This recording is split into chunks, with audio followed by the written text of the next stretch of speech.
মাননীয় স্পিকার, আপনাকে অশেষ ধন্যবাদ। সারা দেশে চলমান এসএসসি ও সমমান পরীক্ষা 2026-এ সারা দেশে 2697টি পরীক্ষা কেন্দ্র রয়েছে। 12,70,583 জন পরীক্ষার্থী অংশগ্রহণ করেছেন। সম্প্রতি ভারী বর্ষণ ও বৈরী আবহাওয়ার কারণে চট্টগ্রাম শিক্ষা বোর্ডের অধীনস্থ 5টি জেলা তথা চট্টগ্রাম, কক্সবাজার, খাগড়াছড়ি, রাঙ্গামাটি ও বান্দরবনে অনুষ্ঠিতব্য পরীক্ষা স্থগিত করা হয়েছে।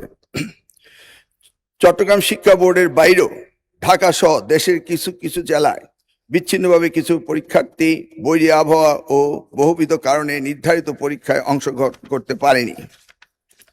মাননীয় স্পিকার, প্রতিকূল আবহাওয়া কিংবা সংশ্লিষ্ট অনিবার্য কারণে যারা চলমান এসএসসি ও সমমান পরীক্ষা 2026 এর কোনো বিষয়ে অংশগ্রহণ করতে পারেনি, তারা চট্টগ্রাম শিক্ষা বোর্ডের ইতিমধ্যে স্থগিত হওয়া সংশ্লিষ্ট বিষয়ে অভিন্ন প্রশ্নপত্রে শিক্ষা মন্ত্রণালয় কর্তৃক নির্ধারিত একই তারিখে ওই সময়ে পরীক্ষা অংশগ্রহণ করতে পারবেন।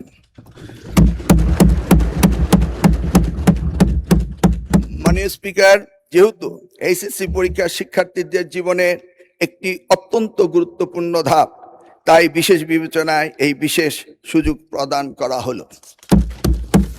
মাননীয় স্পিকার, পদার্থবিজ্ঞান প্রথম পত্রে ভুল প্রশ্নপত্র প্রণয়নের দায়ী ব্যক্তিদের ইতিমধ্যেই সাময়িক বরখাস্ত করা হয়েছে।